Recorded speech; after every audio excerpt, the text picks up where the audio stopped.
Abrázame y escóndeme bajo tus alas, oh Señor. Cúbreme, abrázame y escóndeme bajo tus alas, oh Señor. No me dejes ir, deja que sienta de tu gracia y de tu amor.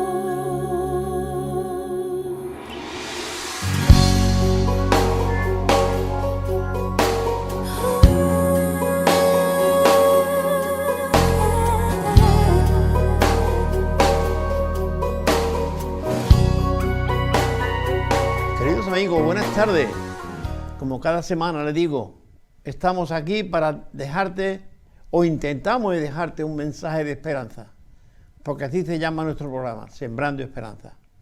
Felicitarte por escoger este programa y esta cadena, Costa Noroeste.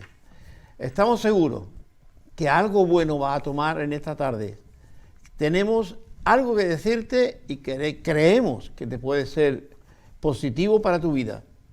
La esperanza, dice el mundo, es lo último que se pierde. Pues queremos potenciar esa esperanza que el mundo tiene, ¿vale? ¿Y cómo? Pues con la promesa de que Jesús me dijo que iba a estar conmigo en todas mis circunstancias, en todos los momentos, en mi enfermedad como en mi alegría, en mi tristeza como en mi duelo. Él iba a estar conmigo todos los días. Y no es tanto la promesa, sino la persona que me lo prometió. Me dijo, yo estaré contigo todos los días hasta el fin del mundo. Y esa es la esperanza que hoy te queremos decir a ti. Bien, tengo con nosotros hoy a un invitado que quizá algunos de ustedes no conocen o le conocen porque él es de Sanlúcar. Con esto vamos a ir empezando porque quiero que él me cuente su testimonio. Cómo él es un hombre joven, cómo él llegó a conocer a Jesucristo o a conocer, si quieres, seguimos con la esperanza. Sí, cómo él llegó a adquirir la esperanza que hoy tiene, que es la que quiere compartir contigo que está viendo este programa. Vale, él se llama David Sala. David, bienvenido. Gracias, Pepe. Hola.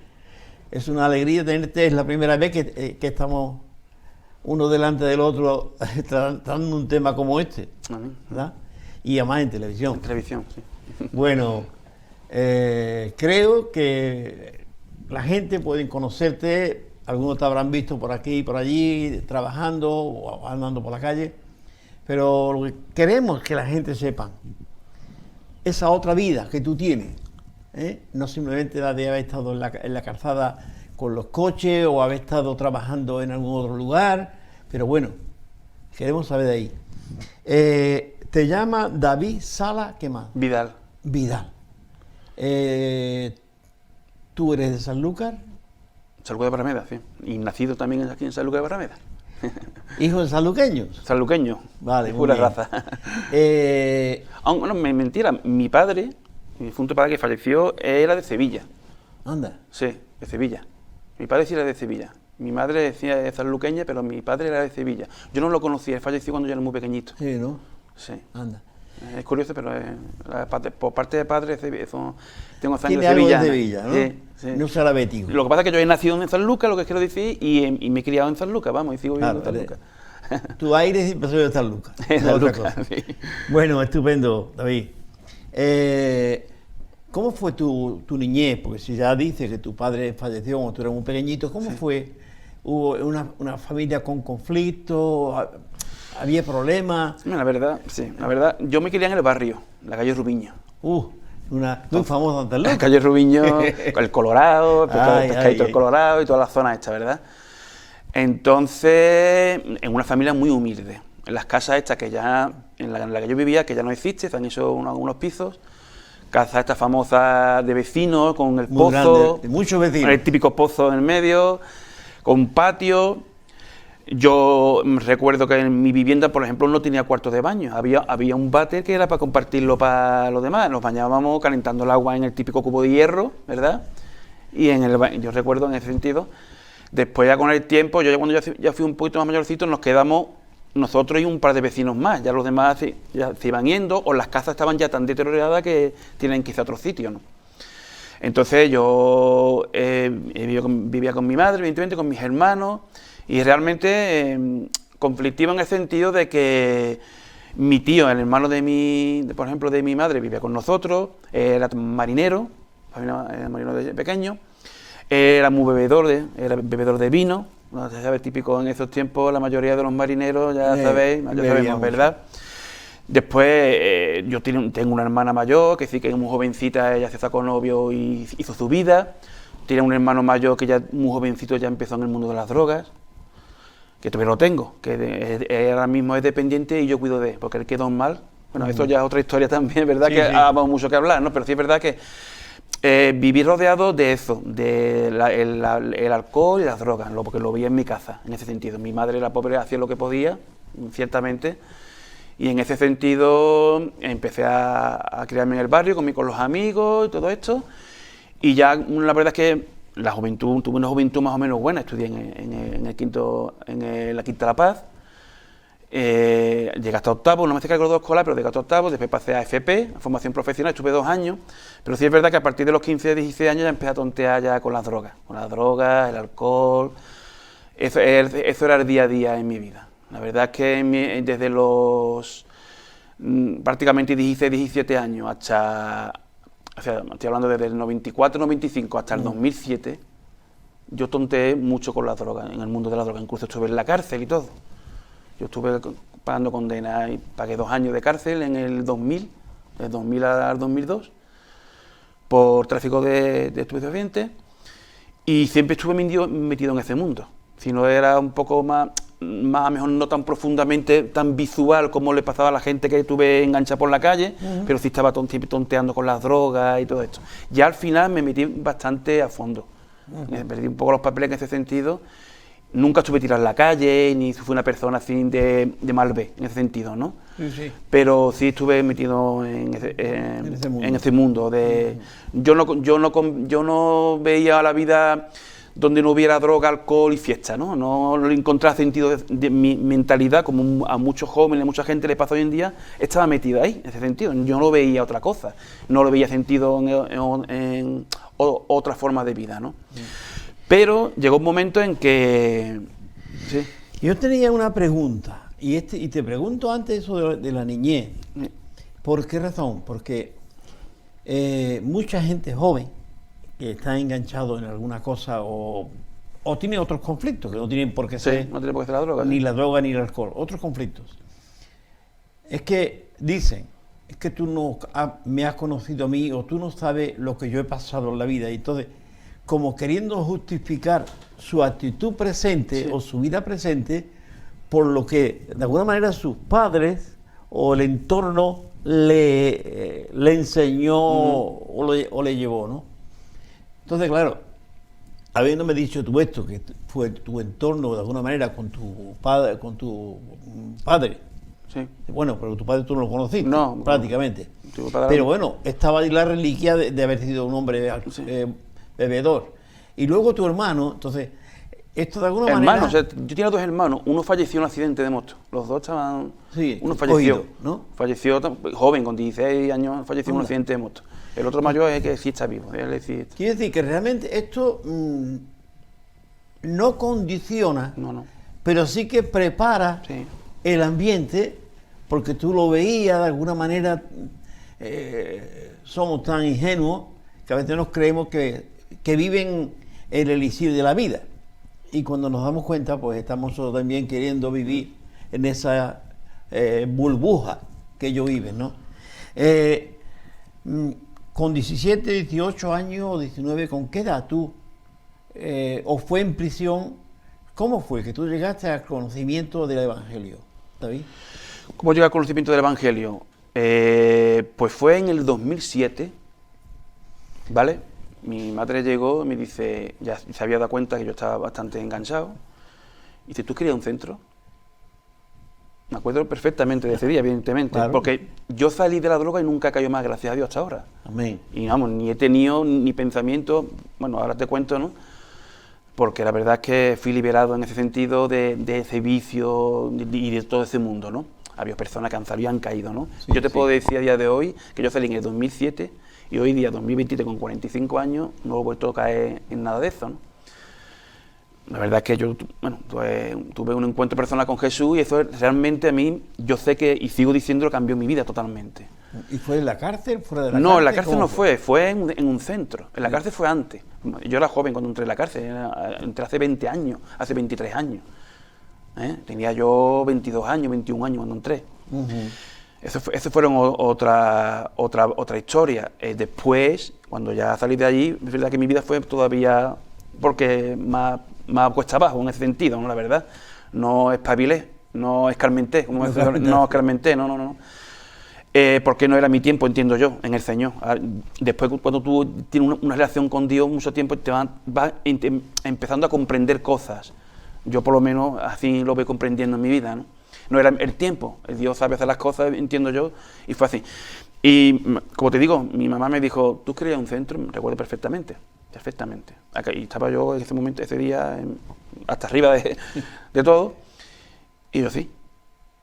Porque mi mamá me dijo, ¿tú quieres ir? Y yo le dije, sí. Porque en ese momento, cuando me dijo mi mamá, ¿tú quieres? Porque ellos eran más pequeños, aunque tengo otro hermano más pequeño, pero él era todavía muy chiquitito. Ella tiene mucha confianza en mí. Al ver que había tenido otro hijo metido en la droga, al ver que también estaba yo, como que me sentí súper culpable, ¿no? Porque vi esa tristeza en mi madre, en ese sentido, ¿no? Y dije que sí, no dije que no, dije que sí. Total, que al día siguiente vino a mi casa un matrimonio cristiano de San Lucas, conocido, mayores, y yo no sé qué decían que eran cristianos ni nada, vamos. Me dijeron, no, nosotros te vamos a llevar a Huelva. Mañana venimos por ti. Vinieron a por mí, me montaron en el coche, ¡pum!, para Huelva. Yo no sabía que hay muchos centros, como sabes, de toxicómanos, hay muchos centros cristianos y muchos centros que no son cristianos. Yo no sabía, ni sabía nada del Evangelio, evidentemente, ni era ignorante a todo eso, ¿no? Y me llevaron allí, me llevaron a un centro y estuve allí. Y cuando yo vi el funcionamiento de aquello, ¿no? Cuando yo llegué, las primeras semanas lo pasé muy mal, con el síndrome de abstinencia, pues lo pasé muy mal. Bueno, bastante tiempo lo pasé mal. Pero fue donde me llevaron. Yo cuando vi que por la mañana se reunían para cantar con la pandereta y yo me iba a dar una vuelta, me llevaban a pasear para quitarme un poco el síndrome y todo esto, empecé a hacer preguntas. Bueno, ¿esto qué es lo que es? Somos un centro, pero somos un centro también cristiano evangélico. Entonces nosotros aquí lo que hacemos es que compartimos la palabra de Dios, no tenemos psiquiatras, ni psicólogos, ni cosas de estas, ni medicamentos. Entendemos que con la palabra de Dios y con el amor de Dios pues se puede cambiar las personas. Y ahí estuve yo. Al principio no sabía ni dónde estaba, en el estado en que estaba, evidentemente, ¿no? Pero para ir resumiendo, evidentemente, porque si te cuento necesitaríamos mucho tiempo.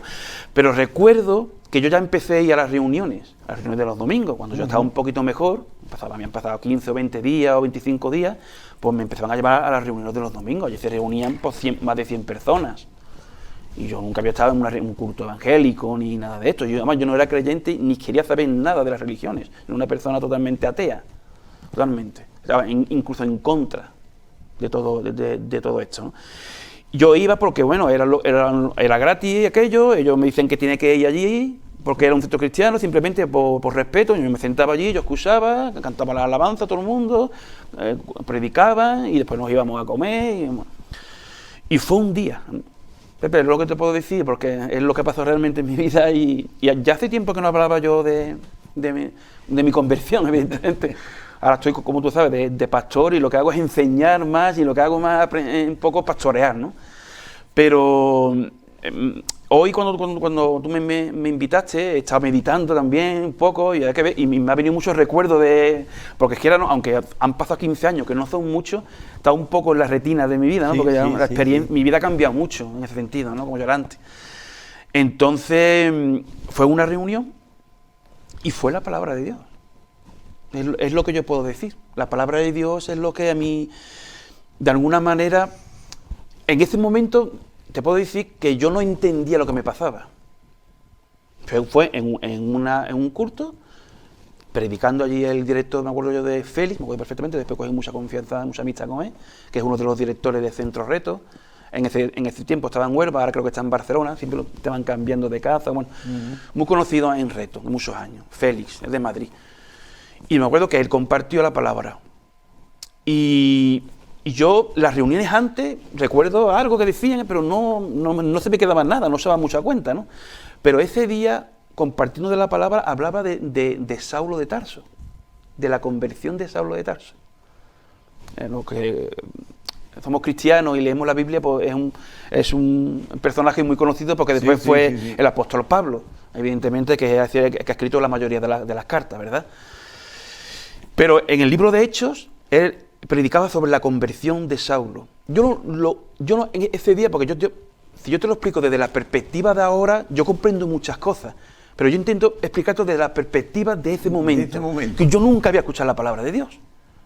Nunca se me había predicado la palabra de Dios, nunca se me había hablado de Cristo, pero en ese momento que estaba predicando, parecía, por decirlo de alguna manera, no sé cómo explicarlo, ¿no?, que esa predicación estaba preparada solamente para mí. Ya había más de 100 personas. Pero los demás no contaban. Parece que y yo miraba para los lados, y yo, a este le han contado algo de mi vida, le han dicho. No, es que yo me daba cuenta que era Dios mismo hablándome a mi corazón. Después, ya te digo, con el tiempo comprendí muchas cosas, y aún sigo comprendiendo muchas cosas, Pepe. Las cosas del Señor, tú sabes que, madre mía. Pero es algo maravilloso, porque hablaba de la conversión de Saulo. Cuando Saulo, antes del apóstol Pablo, Saulo, lo sabemos, la palabra de Dios, ¿verdad?, era perseguidor de la iglesia. Era fariseo de fariseos, y en su ignorancia, evidentemente, hablamos como el judío ortodoxo de hoy en día, ¿no? Que creía en la ley, en la palabra de Moisés, pero claro, no es la gracia, evidentemente, de Jesucristo. Entonces, a los cristianos lo tiran como una secta que intentaban, pues, quitar un poco lo que tenían montado yo allí, ¿no?, en esa época, ¿no? Y perseguía y mataba a los cristianos, decía, ¿no?, Saulo, ¿no? Cogía cartas de los que presentaban allí la ley y perseguía, y era muy conocido en el pueblo cristiano, Saulo de Tarso, porque era un perseguidor. Pero cuando perseguía, dice que tuvo un encuentro, ¿no? Dice que en el camino, porque eso viene en el libro de Hechos, ¿no?, en el capítulo 9, si me permite, Pepe, claro, porque que hace la palabra, en el capítulo 9 dice, del 1 al 6, o del 1 al 5, dice: Saulo, respirando aún amenazas y muerte contra los discípulos del Señor, vino al sumo sacerdote y le pidió cartas para las sinagogas de Damasco, a fin de que si hallase algunos hombres o mujeres de este camino, el camino cristiano, está hablando, los trajese preso a Jerusalén.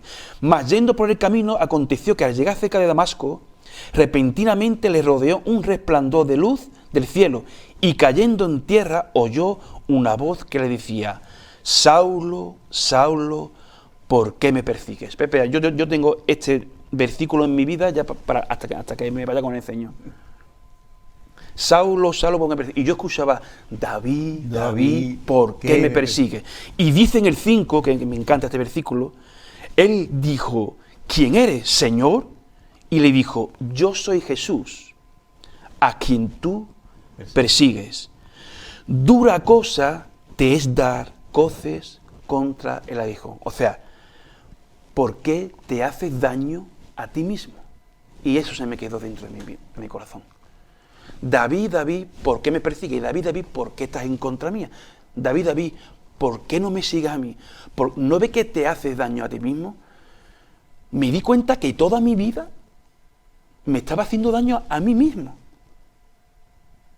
Es algo que es difícil de explicar, la verdad, porque es algo, la conversión personal, y es personal a cada uno. Cuando uno se convierte verdaderamente y conoce a Jesús realmente, no le queda otra, yo siempre digo lo mismo, no le queda otra que seguirla a Él, porque no va a conocer nada que te le parezca ni siquiera. Y yo solo escuchaba eso: David, ¿por qué me persigues? ¿Por qué estás en contra mía? ¿Por qué te resistes? Pues ¿no ves que te haces daño a ti mismo? Yo soy el que te voy a liberar. Bueno, un conjunto de cosas, porque yo sé y entiendo, cada vez entiendo más en qué sentido se lo decía. Yo sé que Es que él perseguía a cristianos y le hacía daño, pero Jesús le estaba diciendo a él mismo, a Saulo, que él no estaba siendo feliz persiguiéndolo, se estaba haciendo daño a sí mismo. Sí. Eso lo está viendo claramente. Eso lo he hecho de que diga, respirando amenazas, cosas así. Sí. Vivía amargado. Exactamente. Había una presión, había ahí porque si o estás con Cristo o estás en contra de Cristo. Jesús hablaba que dice que solo hay dos caminos. O el camino ancho o el camino estrecho. El camino ancho te puede parece muy liberador, muy beso, pero hay un sufrimiento. Y el otro, aunque es estrecho y es sufrimiento, siempre hay una liberación porque Cristo está contigo, evidentemente, ¿no? Yo soy el camino, la verdad, la vida, yo soy el que te ve de la vida. David, no te hagas daño a ti mismo, yo te voy a dar la vida. Mira, en ese momento, yo sé que no hubo una conversión. La conversión mía verdadera, o el nacimiento de nuevo, fue después, poco tiempo después. Pero yo ahí, con el tiempo comprendí una cosa, Pepe, y yo siempre lo digo, en ese momento, mediante la palabra de Dios, yo sé que Dios me dio un don precioso, que es el don que ha dado a todos los creyentes, que yo pienso que es el don de la fe, porque nadie nacemos con la fe en Jesús. Dice que la fe viene por el oír la palabra de Dios. Yo no tenía fe ninguna, y a partir de ahí yo no sabía nada de la palabra. Porque cuando tú llegas te dan un Nuevo Testamento, en el centro del Nuevo Testamento, e encima en versión moderna, del Dios ha hablado, y para que tú entiendas un poco mejor, ¿no? Y yo ni la había mirado. A partir de ahí yo empecé ya a mirar el Nuevo Testamento. Y a preguntar, y yo era más pesado que qué, ¿y por qué esto? ¿Y por qué lo otro? Porque había en mí algo despertar nuevo, había fe. Yo no tenía fe. Y le hablo a la gente que me ve en la televisión, no la fe diaria de hacer tu cosa, de levantarte por la mañana, de ir al trabajo. No es esa fe la que estamos hablando, ¿verdad? No. Sino es la fe en Dios. Que eso dice que es un don que Dios da. ¿Por qué lo da? Pues lo da por su gracia. Yo eso no te lo puedo explicar. Lo da al que Él quiere. Es verdad que tienes que abrir tu corazón, evidentemente, ¿no? Pero es un don por eso es un don, porque es una gracia que Dios. Y a partir de ahí, mi vida cambió. Y ahí yo estuve en Centro Reto 3 años. Porque también estuve de responsable. Después estuve de responsable ayudando. Me pude haber ido a los 7 o 8 meses, que normalmente, o un año, que tú puedes estar bien ya, ¿no? Pero yo estuve allí porque estuve ya de responsable y me pude haber quedado allí. Pero bueno, después el Señor me mostró que no era mi sitio. Me vine a San Lucas, de tirón me empecé a visitar las iglesias. Ya me empecé a congregar en Asamblea Cristiana, que es donde estoy, desde que me empecé a reunir, desde 2011. Y ahí he estado siguiendo al Señor desde que lo conocí. de Huelva. Exactamente, desde que vine de Huelva. Vine de Huelva en el 2010, porque estuve allí de 2007 a 2010. Vine aquí en el 2011, a principios de 2011, ya estuve yo en Asamblea Cristiana. Antes estuve visitando algunas iglesias, incluso de afuera, de Jerez, del puerto, y con algunos hermanitos cristianos de aquí de San Lucas que me estuvieron llevando a algunos sitios para que yo conociera, yo no sabía. Y me quedé en Asamblea Cristiana. En Asamblea Cristiana, a los pocos de años ya tuve llamado a la pastoral y me estuve preparando ya ahí hasta que fui levantado no hace mucho, como tú sabes, hace un año y medio que fui levantado pastor y estoy pastoreando ahora. Pero que fue la palabra de Dios lo que cambió mi vida. La palabra de Dios. Tú has citado un texto de Pablo que dice que la fe viene por el oír y al oír la palabra de Dios. También ha dicho que tenemos que tener el corazón abierto. Y decir, ¿de qué manera? Esto, claro, se explica con el proceso de tu vivir. ¿De qué manera Dios estaba preparando? Eso es una cosa de las que realmente es uno de los misterios que Dios un día nos va a revelar. ¿De qué manera Dios estaba preparando tu camino hasta llegar a Huelva? ¿De qué manera el tratamiento que te estaban dando allí, no farmacológico, sino el tratamiento social, de amor, de cariño, te estaba preparando para que tú llegaras a ese domingo y te predicaran sobre Saulo de Tarso, ¿verdad? Cierto. ¿Cómo Dios va preparando? Una madre que quiere lo mejor para su hijo le dice, ¿tú quieres un centro, hijo? Por supuesto, tú tampoco sabes por qué dijiste que sí. No, ni lo sé, la verdad. ¿Pero lo dijiste? Lo dije. Y tu madre aprovechó Sí. la ocasión. Ella tenía ya los ¿cómo diríamos? Los cables enchufados en alguien. Yo te llevo, ¿no? Sí. Quiere decir, cómo Dios hace sus planes y proyectos ajenos a nosotros. Sí. Ajenos a nosotros, totalmente. ¿Y por qué otros no? Pues yo no lo sé. Pero Dios hace sus planes ajenos a nosotros. Y cuando nos damos cuenta, como digo muchas veces, y alguien me decía, estaba metido. Es decir, sin pensarlo, yo estaba metido. Y bueno, Dios trató contigo. Sí. Bien, desde entonces para acá, David, ¿cómo vives tú la fe? ¿Cómo vives tú esa experiencia que tuviste aquel día cuando escuchaba a aquel predicador? Yo creo que es una pregunta muy buena la que tú me haces, hermano. Porque ¿cómo vives tú la fe? Es verdad. Porque la fe hay que vivirla. Ay. Es una pregunta preciosa, la verdad, No, hermano. no es Sí. algo que tenemos ahí. Exactamente. No es un concepto religioso, como le pasa a muchas personas. Hay muchas personas que viven conceptos religiosos. Por ejemplo, al cabo del año hay varias fiestas, ¿no? En Semana Santa y Navidad, esto, y toca, ¿no? Toca en ese momento. Y esto es un concepto religioso. Antes de yo conocer al Señor, cuando yo era muy pequeñito, me crié en el barrio era normal, la Virgen de la Esperanza, esto, El Rocío también, que era muy de te allí. vestías de penitente, te lo pasabas muy bien, y te gustaba mucho el ambiente, es verdad, es bonito, ¿eh? La música, todo esto, pero no había relación, no había un vivir la fe, sino que era un concepto religioso, bonito, pero no relacional, no había una relación. Esa es la diferencia de ser religioso a ser una persona cristiana que tú te relacionas con Dios. Entonces, por eso a mí me impactó tanto. Porque yo cuando vi, madre mía, me han metido aquí, ¿esto qué es lo que es? Los evangélicos estos, los locos de la pandereta y de la guitarra. Claro, el concepto que tú... Que tú percibes en cuanto llega. Claro, que tú ves, tú dices, estos son... Y yo, ¿usted es evangélico? Sí, evangélico, somos cristianos de corazón, nos gusta decir, pero bueno, cada uno se puede catalogar como cristiano evangélico. Claro, a mí tampoco me ha gustado mucho darle un nombre, catalogarlo de algo, ¿no? Porque yo entiendo que fuera de Dios y fuera de Jesús no hay Dios. Habrá muchas religiones, pero Dios solo hay uno.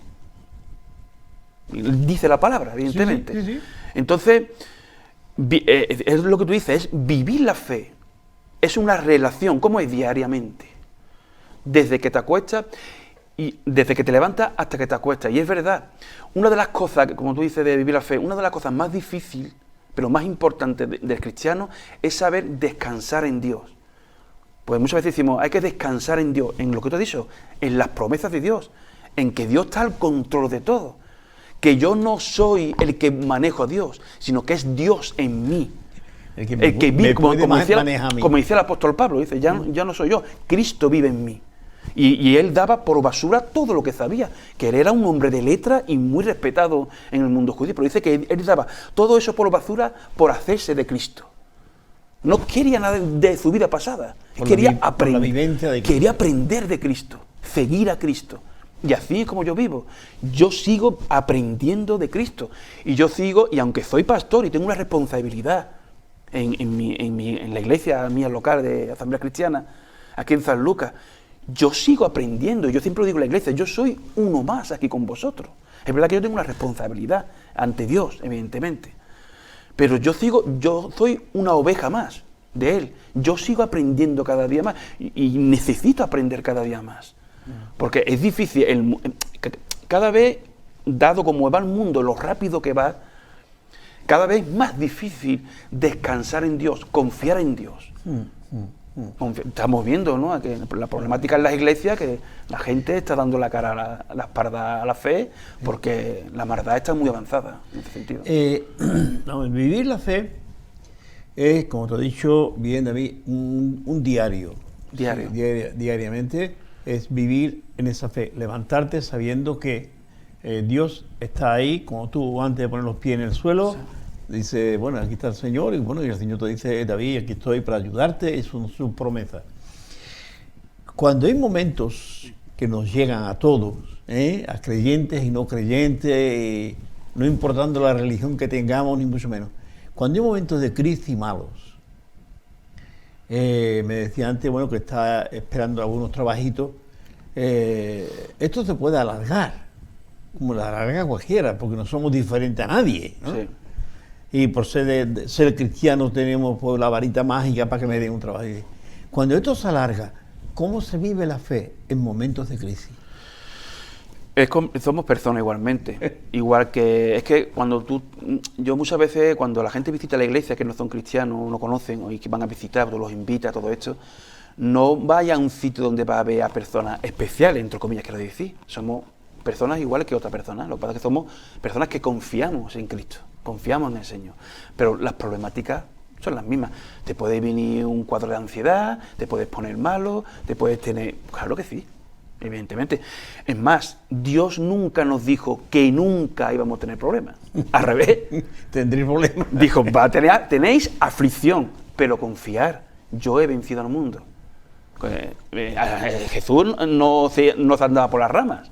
Nos los dejó claro. Aflicción y momentos difíciles vamos a tener. Es lo que tú has dicho. Yo pertenezco a una iglesia pequeña, ya sabes, ¿no? Como la iglesia evangélica. Cuando se puede sustentar a un pastor, pues se puede sustentar, pues el obrero es digno de salario, se puede. En este caso, en mi iglesia no se puede. Al revés, yo tengo que aportar para que pueda pagar alquiler, llevar el local, todo esto, ¿no? Yo tengo que buscarme un trabajo.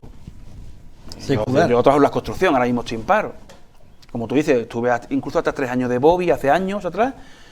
De Bobby, del tema de aparcamiento de coches, pues bueno, pues un trabajo digno era, trabajaba media jornada y sacaba algo, tuve un tiempo. Después ya he encontrado otros trabajos, ahora mismo estoy en paro, no lo estoy pasando bien. ¿Pero vives la fe? Evidentemente, no lo estoy pasando bien. Y te voy a decir la verdad, hay días buenos y hay días muy malos, ¿eh? Yo tengo días muy malos. De que me levanto por la mañana, de que voy a hacer currículum, de que me voy a hacer deporte, intento despejarme, voy a hacer cosas, pero a veces viene, Señor, necesito. Señor, necesito. Por eso digo yo que una de las cosas más difíciles que hay, y no importa los años que lleve en el Evangelio, es saber descansar en Dios. Eso es algo muy difícil, porque requiere de fe, de mucha fe, y de la palabra de Dios. Yo creo que cuando tú tienes relación con el Señor, y tú no olvidas tus devocionales, tu lectura, tu oración. Ahora, cuando empiezas a apartarte, porque al final es un ejercicio espiritual, yo creo que es un ejercicio espiritual y tienes que fortalecerte espiritualmente. ¿Cómo te ejercitas? Pues con las cosas espirituales, oración, con la palabra de Dios, con la comunión con los hermanos, y esas son las armas del cristiano. Entonces, es muy importante no olvidar, porque en un día tú tienes 8 horas de descanso, 8 horas de trabajo normalmente, y después las otras 6 o 7 o 5 o 6 horas, lo que sea, pues intenta ocio, o descansar, o hacer las compras, o hacer otras cosas, ¿no? No vas a tener media hora para el Señor, ¿no? 40 minutos por lo menos, mínimo, porque yo sé que es difícil, siempre te levantas a las 6 de la mañana, tienes que ir a trabajar lo mejor, llega a tu casa a las 6 y tratas súper cansado, ¿no? Después te duchas, que la familia, no sé qué, la casa, ¿no? Es difícil. Pero si tú tienes el tiempo ese, si tú le dedicas el tiempo ese, media horita, si es por la mañana mejor, si no por la tarde, antes de acostarte, media horita de la lectura, de la oración, tú te vas a fortalecer. Eso no, a mí, en los 15 años que llevo en el Evangelio, no, es lo que a mí me ha sostenido. Te mantiene. Eso es lo que me ha sostenido. Y ya te digo, ahora mismo, es curioso que tú me lo digas, pero yo estoy viviendo un tiempo muy difícil. Y me atreví a decir, ha coincidido, no me esperaba de estar aquí contigo hoy, ha coincidido que una de las más difíciles de mi vida. Una de las más difíciles de mi vida, por no decir la más difícil, en ese sentido. Porque yo tuve muchos problemas con la droga, pero una de las cosas que yo comprendí cuando yo conocí al Señor, Pepe, y yo lo digo mucho en la iglesia y a la gente, cuando yo conocí al Señor, el Señor me hizo comprender que el menor de mis problemas era la adicción. Porque la adicción, hay mucha gente que es adicta a las drogas y se quita de las drogas y no son cristianos, ¿o no? Sí. Es una adicción. Como que el alcohol, igual que la ludopatía. Bueno, pero ya me di cuenta, hay muchas más cosas. Está la envidia, está los celos, está la ira, está la crítica, está la murmuración, está el rencor. Esas son enfermedades espirituales que no se tratan con pastillas ni nada de eso, ¿eh? Y yo me di cuenta que el Señor ha cambiado muchas cosas en mi vida y que todavía necesito cambiar muchas cosas de mi vida. Quedan todavía algunos para cambiar. Hasta que me vaya con Él. Y tú lo sabes, Pepe, que llevas muchos años en el Evangelio. Escúchame, ¿tú estás casado? ¿Tienes tu mujer? Sí. ¿Cuántos hijos tenéis? Yo cuando me casé con mi esposa, me casé, ahora en septiembre vamos a hacer 10 años, ya ella no podía tener hijos. Ella tenía hijas, estaban viviendo ya, 3 estaban viviendo y una, la más pequeña, sí está viviendo con nosotros, que ya tiene 21 años. Yo no pude tener hijos míos, no tengo, pero ella es como si fuera... Es como tu hija. Como si fuera mi hija, vive con nosotros, tiene 21 años, cuando yo me casé con ella pues tenía 10 años menos, evidentemente. Y cuando yo conocí a mi esposa no era creyente. Porque yo la conocía de antes, había muchos años que no la veía yo. Y nos empezamos a ver y yo, bueno, le dije que...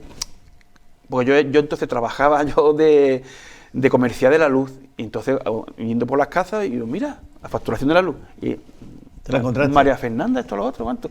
Total, ella empezó a llamarme para que fuera a hacer el contrato, nos empezamos a ver y yo tenía ahí un poco una lucha, porque yo quería casarme con una mujer cristiana. Evidentemente, para compartir el Evangelio, que es lo correcto, ¿verdad? Y lo que le agrada en verdad al Señor. Pero volvemos a decir lo mismo, los caminos del Señor, ¿eh? Yo tenía ahí, iba a verla, esto, lo otro, pero tenía un problema, hablaba con el pastor, pasa esto, pero ¿tú qué crees? ¿Que es del Señor? ¿Que no es del Señor? ¿Que esto, lo otro? Yo no sé, hermano, yo tengo, no sé, a mí me gusta y esto, pero yo al principio pienso que no es del Señor, como no es cristiana, pero muchas veces eso no ha tenido nada que ver. La invité a la iglesia, a que fuera a la iglesia. Me acuerdo yo que a las 2 o 3 semanas de ir al culto ella habló con el pastor, aceptó al Señor y se convirtió. Estaba por ahí para ti. Sí, y hasta ahora pues me está acompañando en el ministerio. Amén. Como mi esposa. Así, está en la iglesia fiel y yo tengo una mujer preciosa en todos los aspectos y que es un apoyo para mí muy importante, evidentemente. Por supuesto. Yo, Señor, tú me has bendecido. Y otra vez no con lo que yo esperaba, sino con lo que tú querías, con lo que tú tienes preparado. Bueno, algún texto que tú tengas que te ha sido de mucha bendición, si quieres citar los mismos, pues perfecto. Pero si tiene algún texto que a ti el que te haya hecho pues madurar, crecer en la fe, pues díselo a los amigos que nos están viendo, que son muchos precisamente, sí. Y a la misma vez, oye, dile lo que te gustaría que ellos hicieran. Bueno, hay un montón de textos, hermano. Yo no me he traído nada preparado, que tú me lo has dicho hoy y aquí he venido hoy y no he venido solo lo de Saulo, que... Pero sí es verdad que hay un texto, que es un texto precioso, que viene en el libro de Romanos. El libro de Romanos es una carta que es, te podemos decir, prácticamente la columna vertebral de la enseñanza cristiana, ¿verdad? Sí, los primeros 7 capítulos pues habla de lo que es la gracia, lo que es la pasada del conocimiento de la gracia de Dios. Pero en el capítulo 8, que es el capítulo... Claro, evidentemente como tú sabes, hay textos que si tú lo lees y no eres cristiano, evidentemente no lo vas a entender. Eso está claro. Hay textos que no lo vas a entender. Tú sabes que la Biblia, cuando alguien se convierte, cuando uno conoce o uno va a la iglesia y tú le invitas a que lea toda la carta, todo el libro, toda la Biblia, porque Dios es toda la Biblia. Pero siempre aconsejamos a que lea los evangelios, ¿verdad? Ahí está. Yo siempre aconsejo el Evangelio de Juan, que es donde habla más de Cristo. Empápate de ahí. A mí me lo aconsejaron y a mí me fue muy bien los evangelios. Y yo me leía, y sobre todo el Nuevo Testamento, yo me leía el Nuevo Testamento más veces que el Nuevo Testamento, hasta que me dieron mi Biblia. Y ya empecé a leer el Antiguo Testamento. Pero bueno, pero hay un versículo aquí, en el capítulo 8, en el versículo 1, dice, ahora pues, porque antes el apóstol Pablo estaba hablando del pecado, ¿no? El pecado que moraba que entendía de que lo que estamos hablando, ¿no? De que todos somos pecadores, evidentemente. Porque conozcas a Jesús no quiere decir que ya lo vas a pecar, porque entonces dice la palabra de Dios que estás mintiendo.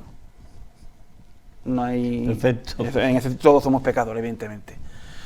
Lo que pasa es que ya los que hemos conocido al Señor no andamos en la práctica del pecado libremente, sino que siempre cuando entendemos que hemos pecado hay un arrepentimiento, ¿verdad? Eso ya es otro tema, ¿no? Pero dice en el capítulo 8, versículo 1, dice, ahora pues, ninguna, que me gusta mucho esta palabra, ninguna condenación hay para los que están en Cristo Jesús, los que no andan conforme a la carne, sino conforme al Espíritu. Y este versículo para mí tiene mucha importancia. Evidentemente lo vas entendiendo más cuando ya tú vas teniendo una relación con el Señor, cuando ya tú vas teniendo una vida espiritual, porque está hablando que los que andan conforme al Espíritu, ¿no? Entonces, ¿qué es lo que le diría a las personas que me están viendo a mí aquí ahora? Aquí habla que dice que no hay ninguna condenación. Oye, estamos diciendo de que aunque conozcas al Señor, pecar vamos a pecar, fallar vamos a fallar, porque debilidad hay en nosotros. Pero sin embargo, que los que dice que los que están en Cristo ya no tienen ninguna condenación. Perfecto. O sea, esto te da un descanso maravilloso. Eso es descansar. Eso es descansar. Es que yo, Señor, yo fallo. Yo sé que tengo pensamientos que no son, muchas veces que no te agradan. Yo sé que a veces miro cosas que no debería de mirar, que deseo cosas que no debería de desear. Pero tú me dices que ninguna condenación hay los que están en Cristo, sino que nos andan conforme a la carne, los que no andan conforme. Entonces, ¿qué es lo que diría a la persona que no conoce a Cristo, evidentemente? A que conozca a Cristo, que le siga. Porque yo te voy a decir una cosa, hermano, y te lo digo en el amor del Señor, evidentemente, yo sé que tú lo vas a comprender. A mí el Señor me ha dado muchas cosas desde que yo lo he conocido. Yo no tengo nada, ni un duro. Mira mi cuenta corriente en el banco y hay un cero más grande que qué. Eso, en ese sentido, no... Y un cero rojo. Rojo, otro rojo. En ese sentido, no. Me ha dado muchas cosas. Me ha dado una familia, como te he dicho, ¿no? Me ha dado libertad de pensamiento. Me ha dado, ¿no? Antes estaba como que no veía yo. Ahora me ha dado una libertad de pensamiento. Me ha dado muchas cosas. Pero yo a nada en esta vida que el Señor me ha dado, sería imposible de ponerlo por delante del Señor. Yo no cambiaría nada por el Señor. Nada. Entonces, eso siempre ha sido mi prioridad. Y los que me conocen lo saben. Los que me conocen lo saben. Y aunque muchas veces la gente que no es cristiana no está conforme, no me ha importado. Al final lo ha entendido, ¿no? Pero yo siempre he dicho que el Señor para mí es lo primero. Entonces, ¿qué es lo que le diría a la persona que no conoce al Señor? Evidentemente, lo primero que haría es, como tú haces muchas veces en el programa, que regalas una Biblia, o en este caso que vas a regalar un CD, ¿no? Que se acerque a la palabra de Dios. Eso es otra. Pero otro consejo que yo daría, que se acercara a alguna iglesia, que no tuvieran prejuicio en ese sentido. Que fuera, ahí en San Lucas hay varias iglesias evangélicas, que fuera algún domingo a la iglesia, que escuchara la palabra de Dios. ¿Quién sabe, yo no lo estoy seguro, quién sabe lo que puede pasar en su vida? En mi vida pasó algo maravilloso, hermano. Así es que igualmente puede ocurrir la vida de ellos, ¿verdad? En mi vida pasó algo maravilloso. Bueno, pues, querido amigo, vais a ver, si no habéis visto ya, por la fachada de la iglesia donde está pastoreando nuestro hermano David Sala Vidal. Es una iglesia pequeñita, pero no importa si el Señor está allí y es predicado y es enseñado, perfecto, adelante. Está en la calle... Avenida Guadalquivir. Avenida Guadalquivir. 19. ¿Ven? Así es que pásate por allí y, bueno, a lo mejor encuentras lo que él encontró aquel día. Hoy la Biblia la tengo para regalarte, no la he traído, pero tengo un CD que me lo ha regalado Alonso Loreto.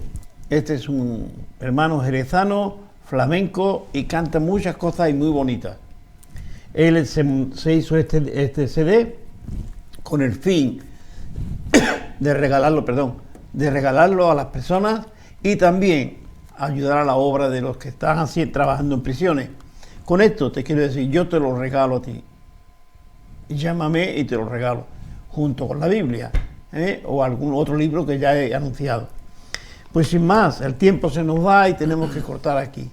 Que Dios te bendiga, nos vemos la semana que viene con otro testimonio u otra persona que venga a explicarnos algún texto de la Biblia para seguir sembrando esperanza. Que Dios te bendiga y David, muchísimas gracias por acompañarnos. Muchas gracias a ti, Pepe. Una bendición. Ha sido una bendición poder escuchar tu testimonio, que yo no lo conocía. Muy bien. ¿Vale? Así que yo me he quedado como el público que nos están viendo. Yo no lo sabía. Pues querido amigo, nos vemos la semana que viene, ¿vale? Nos vemos.